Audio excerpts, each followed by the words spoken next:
Hello everyone, my name is Rochelle Innocent and I'm the founder and CEO of Project Purpose. Welcome to our YouTube channel. Our community is focused on fostering the intellectual and character development in children. We do this through our parent-child workshops that focus on 4 themes: autonomy, self-efficacy, compassion, and self-concept in order to cultivate grit, perseverance, and resilience in each child.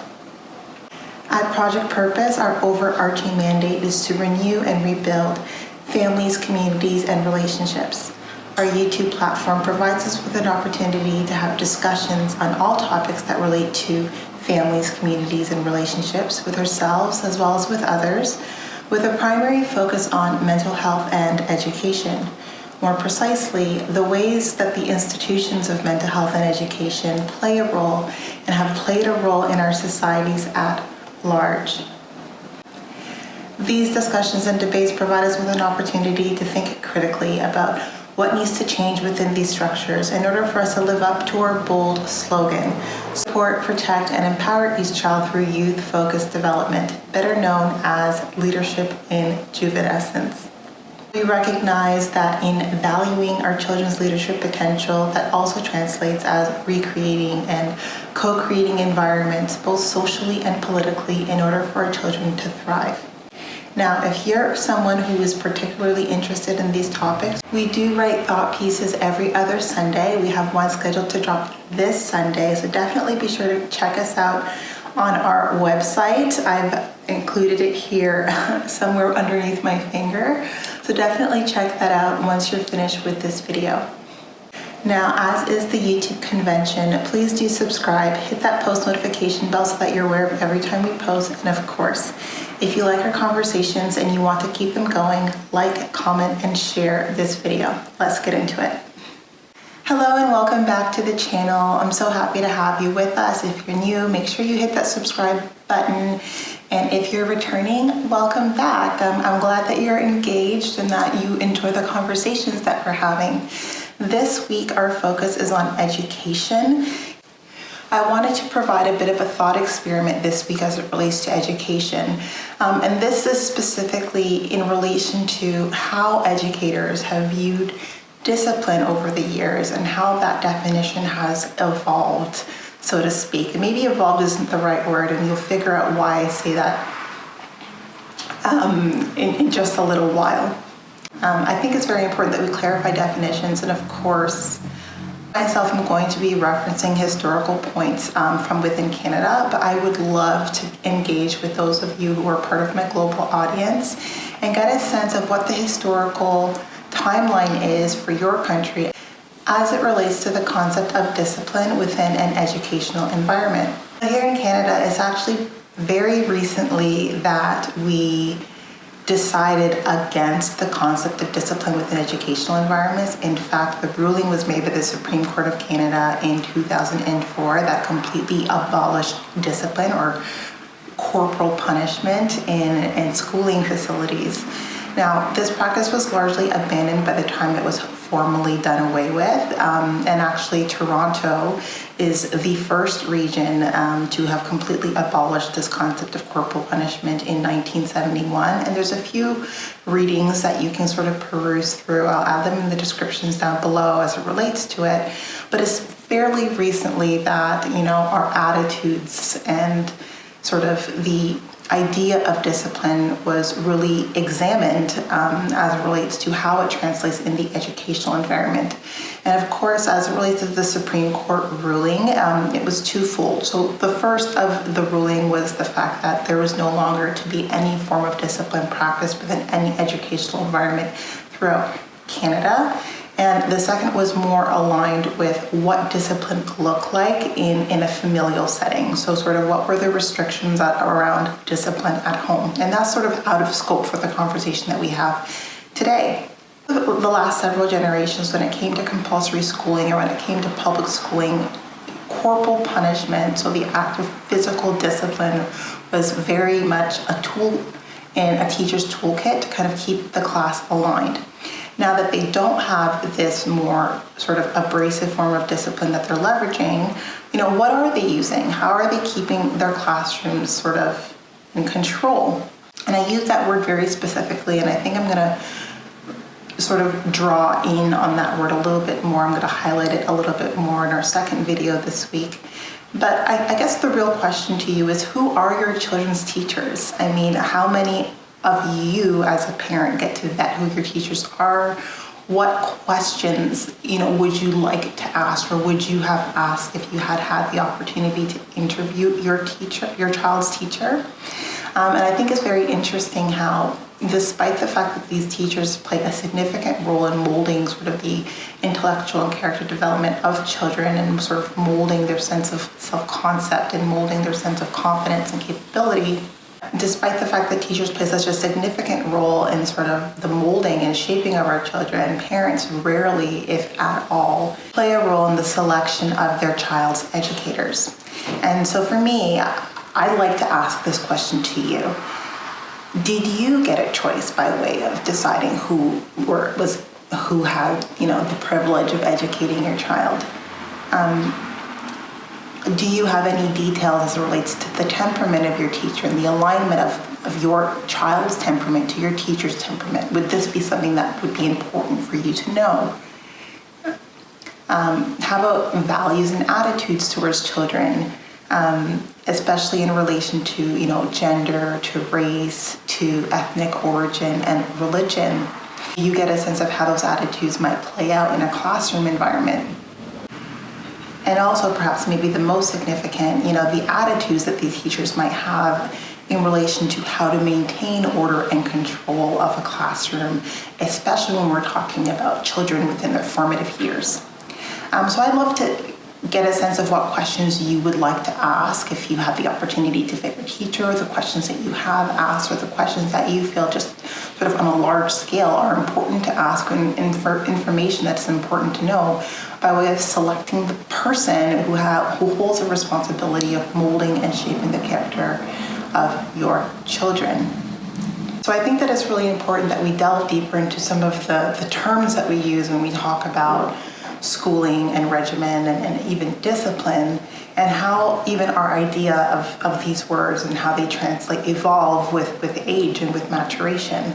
I mean, when we think discipline and then a child, is a very different image than if we think discipline and an adult. So I went to the dictionary actually, which is hilarious, because I think I've spoken a few times about how sometimes it's really fun to just explore different words.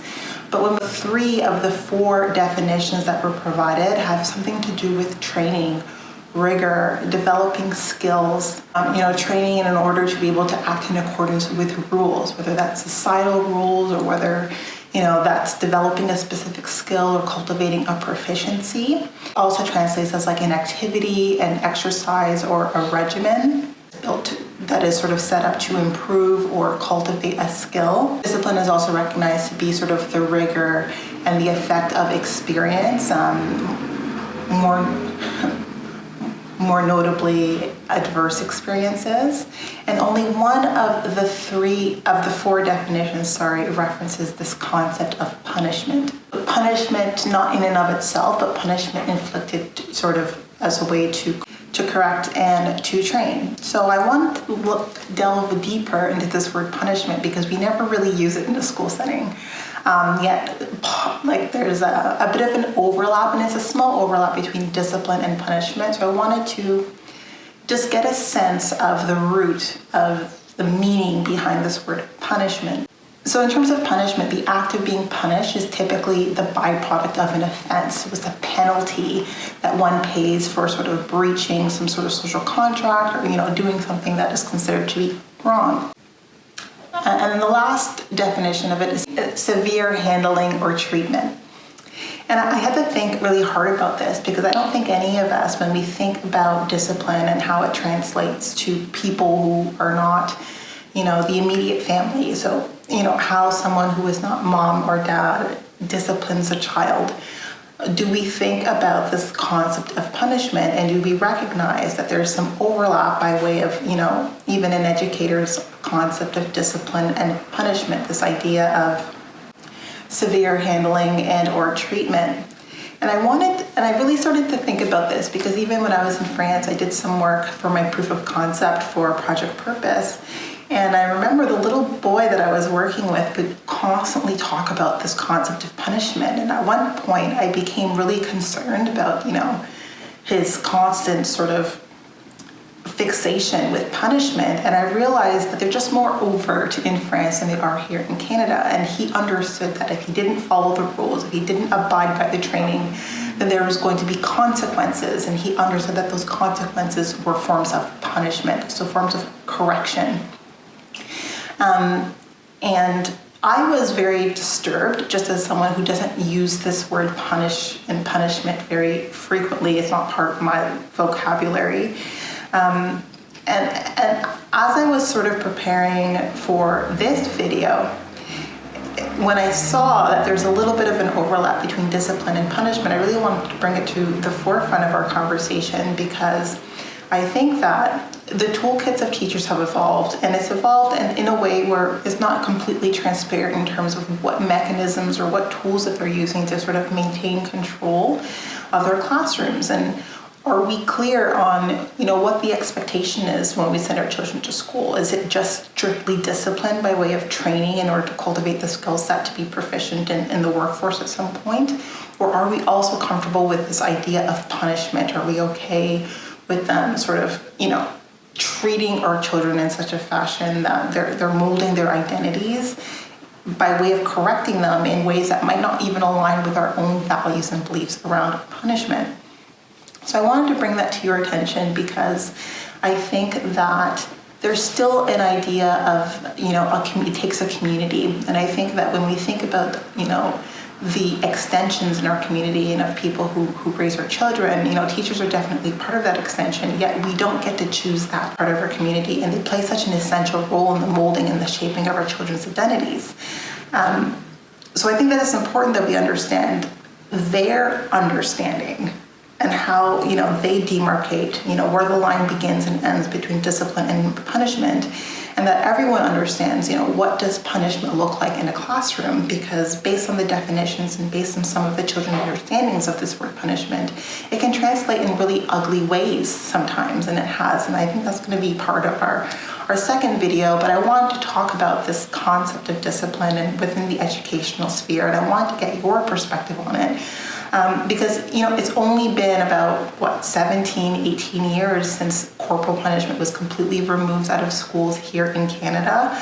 And I don't think things disappear that quickly. I don't think 17, 18 years is enough time for the mindset and the attitudes towards discipline and this concept of punishment, which is, sort of the severe handling and treatment.